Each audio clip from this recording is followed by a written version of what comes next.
Plus ఇంకో విషయం, దారుణమైన విషయం వెంకట్ గారు, ఈనాడు అక్రమ సంబంధాలు అనేటివి ఎక్కువైపోయినాయి. అడుగడుగున అక్రమ సంబంధాలు అయినాయి. ఈ అక్రమ సంబంధాల వల్ల ఏమైంది అంటే కన్స్యూమ్ అయ్యి బిడ్డని ఎక్కడనో ఒక దేత పడేస్తున్నారు. చెత్తబుట్టలలో పిల్లలు చాలామంది దొరుకుతున్నారు ఈనాడు. ఎందుకంటే పెళ్లి కాకముందు జరుగుతున్నాయి ఇవన్నీ. ఈ అక్రమ సంబంధాల వల్ల ఈ సహజీవనం అనే చాలా జరుగుతూ ఉన్నాయి. వీటి వల్ల మనం నేర్చుకోవాల్సింది ఏంటంటే ఈ అక్రమ సంబంధాల నుంచి పిల్లలు రోడ్డున పడి అనాథలుగా తయారవుతున్నారు. వాళ్ళు ఏ విధంగా పెరుగుతున్నారో తెలియట్లేదు. రాక్షసులుగా పెరుగుతున్నారు, అనాథ ఆశ్రమంలో పెరుగుతున్నారు, రోడ్డు మీద అడక తింటూ బ్రతుకుతున్నారండి. అలాంటి వాళ్ళు కూడా ఈనాడు సొసైటీకి ఉపయోగపడే విధంగా కావట్లేదు. సొసైటీకి ఒక క్రిమినల్గానే పరిచయం అవుతున్నారు, ఒక దొంగగా పరిచయం అవుతున్నాడు, ఒక మర్డర్ చేసే ఒక క్రిమినల్గా పరిచయం అవుతున్నారు ఇలాంటి వాళ్ళు. ఎందుకంటే వాళ్ళకి తెలియదు కదా, మంచిదో చెడేదో చెప్పేవాళ్ళు లేరు, వాళ్ళని అక్కున చేర్చుకునే వాళ్ళు లేరు. వీటి వల్ల కూడా ఎక్కువైతున్నాయి కదండి. ఎవరో ఒకరు చేరదీస్తారు, వాడిని ఈ విధంగా రౌడీగానో ఇదేదో విధంగా మారుస్తూ ఉంటారు, లేకుంటే భిక్షగాడిగానో ఏదో మారుస్తూ ఉంటారు. వాళ్ళు లేనిపోని కోరికలు పుడుతూ ఉంటాయి. ఈ విధంగా కనిపించడం వాళ్ళందరినీ కాటేయడానికి వాడు చూస్తూ ఉంటాడు. అవును, ఇవన్నీ మనం అరికట్టవలసిన అవసరం ప్రతి పౌరుడిపైన ఉందండి. గవర్నమెంట్ పైనే కాదండి, దేశంలో ఉన్న ప్రతి పౌరుడిపైన ఉంది. ఇవి చెయ్యకుండా, ఇవి బోధించకుండా వాడిని మోటివేట్ చేస్తూ ఉండాలి. ఎప్పటికప్పుడు వాని మానవ విలువలు చెప్తూ ఉండాలి, తెలుపుతూ ఉండాలి. అప్పుడే కొంతవరకు మనం అరికట్టడానికి అవకాశం ఉంటుంది. ఇవన్నీ దాటుకొని కెరీర్లో సక్సెస్ అవ్వడం ఎలా? జెంట్స్ ఉంటారు, వాళ్ళకి కూడా చిన్నప్పటి నుంచే కోరికలు వచ్చేస్తాయి. అంతకుముందు టీనేజ్ ఉండేది, ఇప్పుడు టీనేజ్ దాటిపోయి చిన్నపిల్లలకే వచ్చేస్తున్నాయి. ఇవన్నీ దాటుకొని కెరీర్లో సక్సెస్ అవ్వాలంటే ఎలా, ఏ మార్గం ఉంటుందంట? ఒకటి సార్, ఇప్పుడు వానికి విలువల గురించి పేరెంట్స్ చెప్పడం కానీ, గురువులు కానీ చెప్పడం కానీ చెప్పాలి. వాని యొక్క విలువ, వానికి కాన్ఫిడెన్స్, వాని మీద వానికి ప్రేమ కలిగే విధంగా మనం చేయాలి. ఒక మహాత్ముని గురించి చెప్పాలి. మహాత్ముడు 30 సంవత్సరాలుగా పోరాడి తనను తాను ఈ దేశానికి స్వాతంత్ర్యం తెచ్చాడు, తెల్లవాళ్ళని వెలగొట్టాడు, ఒక లక్ష్యాన్ని పెట్టుకొని తన దిశని మార్చుకొని ఈ ప్రపంచానికి దేవుడయ్యాడు.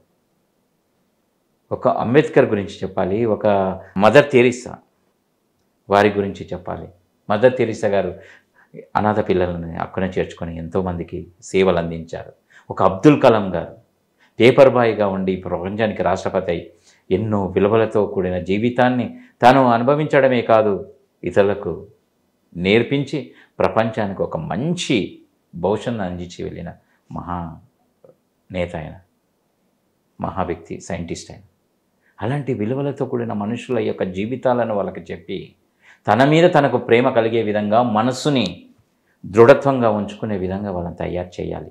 ఫోకస్, ఏదైతే నువ్వు లక్ష్యం అనుకున్నావో ఆ లక్ష్యం మీదే ఫోకస్ ఉండే విధంగా వాళ్ళని తీర్చిదిద్దాలి. అడుగడుగున వాళ్ళని చెక్ చేస్తూ ఉండాలి, మోటివేట్ చేస్తూ ఉండాలి. అటు ఇంట్లోనూ, అటు స్కూళ్ళల్లోనూ, కాలేజీలోనూ మోటివేట్ చేస్తూ ఉండాలి. మంచి మార్గంలో నడిస్తే నీ భవిష్యత్తు ఈ విధంగా ఉంటుంది, 10 తరాలకు ఉపయోగపడే విధంగా నీ పేరు నిలబడుతుంది అనేది అతను చెప్పగలగాలి. అది మోటివేట్ చేస్తూ ఉండాలండి, మోటివేషన్ కలిగిస్తూ ఉండాలి. అతను ప్రజలను చూసి ప్రేరేపించే విధంగా ఉండాలి. ఏది చెడు, ఏది మంచి అనేది అతనికి చెప్పినప్పుడే కొంతవరకు మనం సక్సెస్ కాగలుగుతాం. చెడు తొందరగా అవుతుందండి. మనము వెళ్ళాలనుకున్నా మన మనసు ఏం చేస్తుంది, వేరే దానికి దారి తీస్తుంది. అక్కడ చూస్తుంది, అక్కడ అది కనిపిస్తుంది, అది చూడు అని చెప్తుంది మన మైండ్.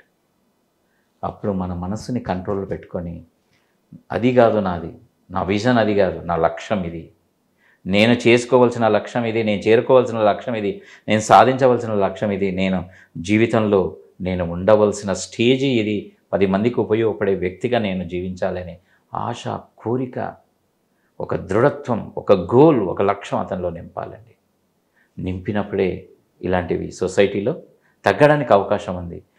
దీనికి ముఖ్య కారణం తల్లిదండ్రులు, గురువులు, సొసైటీలో పెద్దవాళ్ళు, దాంతోపాటు ఈనాటి గవర్నమెంట్ చొరవ తీసుకోవాలి. ఇలా చేసిన వానికి కఠినమైన శిక్ష విధించినప్పుడు ఇవి చేయకూడదు అనే ఆలోచన చాలామందిలో వస్తుంది. చాలా కఠినంగా ఉండాలండి. చిన్నపిల్లలని ఎప్పుడైతే ముట్టుకోవడానికే వాడు భయపడాలి. చిన్నపిల్లలని ముట్టుకోవడానికి, దగ్గర తీసుకోవడానికే భయపడాలి. అలాంటి కఠినమైన శిక్షలు విధించాలి. అలా చేసినప్పుడే ఇప్పుడు ముసలి వాళ్ళు కూడా ఎంతోమంది వృద్ధులని చెప్పుకొని పిల్లలని రేప్ చేసిన సంఘటన ఎన్నో ఉన్నాయి. అవి కూడా చూసాం. ప్రతి ఒక్కరిలో మార్పు రావాలండి. వెంకట్ గారు, ప్రతి వ్యక్తిలో విజన్ ఉండాలి. ఆ విలువలతో కూడిన విజన్ ఉండాలి. దేశానికి ఉపయోగపడాలి, ప్రపంచానికి ఉపయోగపడాలి, తన ఇంటికితో పాటు సొసైటీకి ఉపయోగపడాలి. ఆ విధంగా పెట్టుకోవాలి. ఆ విధంగా పెట్టుకున్నప్పుడు మనం ఇవి కరెక్షన్ చేయడానికి అనుకూలంగా ఉంటుంది, అనువుగా ఉంటుంది. దాంతోపాటు అవినీతి అనేది నశించాలండి. కరప్షన్ మెయిన్ ముఖ్య పాత్ర పోషిస్తుందండి ఇలాంటి వాటిలో. కొంతమంది నేరాలు చేసిన అరెస్ట్ చేయని పరిస్థితులు ఉన్నాయండి. ఆ జరిగిన సంఘటన పేపర్లో చూశాను. ఇంకా అరెస్ట్ చేయలేదు, కేసే బుక్ చేయలేదు అని విన్నా. కేసు వేయలేదని చెప్పి పేపర్లో వేశారు. ఏదో 30 లక్షలకు 30,000 30,000 అని చెప్పేసి మానం ఖరీదు 30,000 ప్రజాశక్తి పేపర్లో. అంటే అమ్మాయి తరపులకి ఇచ్చారు. అంటే ప్రభుత్వం 30,000 ఆ జీవితం వస్తుందా అండి? ఆమె కోల్పోయిన తన జీవితం వస్తుందా? జీవితాంతం ఆమెకు గుర్తుండిపోతుందా? జీవితాంతం ఒక మరక అయితే ఉంటుంది కదా ఆమెకు. అవి చేంజ్ కావాలండి. అది తండ్రి అయినా, తండ్రి తప్పు చేసినా, తల్లి తప్పు చేసినా, కొడుకు తప్పు చేసినా, సొసైటీలో ఎవరు తప్పు చేసినా, ఏ గవర్నమెంట్లో ఉన్నా, ఏ నాయకుడు తప్పు చేసినా, ఏ పోలీస్ వ్యవస్థ తప్పు చేసినా, ఏ IAS IPS తప్పు చేసినా వాళ్ళకు శిక్షలు పడవలసిందే, వాళ్ళు అనుభవించవలసిందే. అవునా కదా? కుటుంబ వ్యవస్థ అనేది సక్రమంగా ఉంటే ఇలాంటివి జరగవండి. ఓకే, చూసారు కదండి. సొసైటీలో ఏ ప్రాబ్లం జరుగుతున్నా కానీ అది కుటుంబ వ్యవస్థ. కుటుంబంలోనే మనకి చిన్నప్పుడు నాన్నమ్మలు, అమ్మమ్మలు వీళ్ళందరూ కూడా చెప్పుకో, ఒకవేళ అమ్మ నాన్న ఇద్దరు పనికి వెళ్ళిపోయినా కానీ వాళ్ళు పెద్దోళ్ళు వాళ్ళు చూసుకుని వాళ్ళు నేర్పించుకునే వాళ్ళంతా. కానీ ఈరోజు అది లేదు కాబట్టి ఇద్దరు ఆఫీస్కి వెళ్ళి వచ్చినా సరే పిల్లల్ని సక్రమంగా చూసుకొని, మెయిన్గా అమ్మాయికి చెప్పాలి, అబ్బాయికి కూడా చెప్పాలి. బయట అమ్మాయిని ఇలా చూడు, అమ్మాయిని నీకు ఒక అక్కలా చూడాలి, ఒక సిస్టర్లా చూడాలన్న భావం నేర్పించుకుంటూ ఉండాలి. అప్పుడు మీ ఫ్యామిలీస్లో ఏ గొడవలు రావు, మీ పిల్లలు సేఫ్గా ఉంటారు. మన ఇల్లు క్లీన్గా ఉంటే సొసైటీ క్లీన్గానే ఉంటుంది. అంటే ప్రతి ఒక్కటి మన ఇల్లు క్లీన్ చేసుకోవాలి. మన ఇల్లు క్లీన్ చేసుకుంటే అందరూ కూడా, అంటే ఒక్కళ్ళని కాదు, అందరూ కూడా వాళ్ళ ఇల్లు క్లీన్ చేసుకుంటే, వాళ్ళ ఇంట్లో ఉన్న వాళ్ళని సక్రమం ఉంచుకుంటే సొసైటీలో ఏ ప్రాబ్లమ్స్ జరగవు, మీ పిల్లలు సేఫ్గా ఉంటారు. చాలా చక్కగా సెలవు ఇచ్చారు. ఇలాంటి టాపిక్స్ డిస్కషన్స్ మళ్ళీ పెడుతూనే ఉంటాం మీకోసం, సొసైటీ కోసం. జస్ట్ ఒక్కళ్ళు మారినా కానీ, ఒక్కళ్ళ లైఫ్ సేవ్ అయినా కానీ చాలా అలాంటివి. థ్యాంక్ యూ సార్, మా స్టూడియోకి వచ్చి చాలా మంచి ఇన్ఫర్మేషన్ ఇచ్చారు.